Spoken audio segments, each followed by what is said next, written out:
куту болуп атат. Мына андан кийин жаңы доордо эмне болот? Тело мурун аял эркек кызматын аткарып жүргөн болсо, ошону бүтүп туруп энергиянын нурдун ролун аткарат. Мына энергия, арбай. Мына энергия. Адам эмнеден жаралган? Нурдан, периштеден, арбайдан жаралган. Энергиянын нурдун ролун аткарат.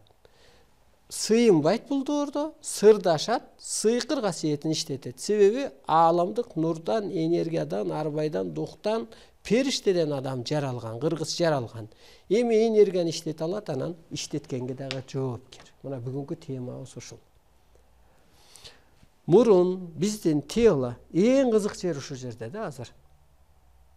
Бул энергияны түшүнө билгенден кийин, энергияны сиңире билгенден кийин, энергияны иштете билгенден кийин ал дин, байлык, бийлик, эски түшүнүктү талаш тартышмак турсун оозуңа алган уят болуп калат, мындай майда эле нерсе көрүнүп калат. Мына тело башында эмнеден жаралган? Дегиле эненин курсагында энергиядан жаралган. Мейли ошо эркектин бир тамчы суусу деле энергиялуу жеринен чыгып, ошондон бала жаралды дейли.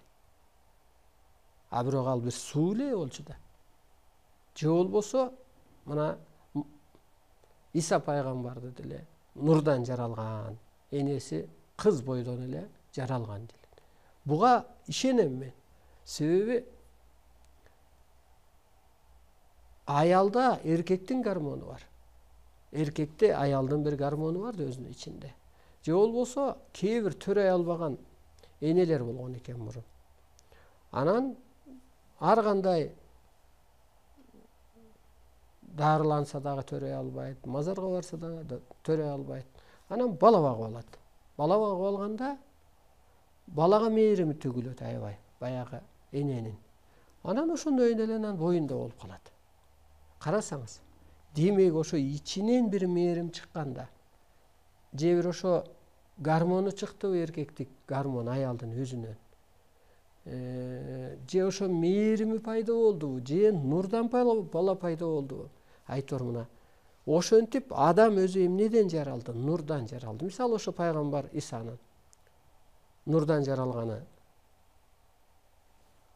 далили кайсы болуп атат?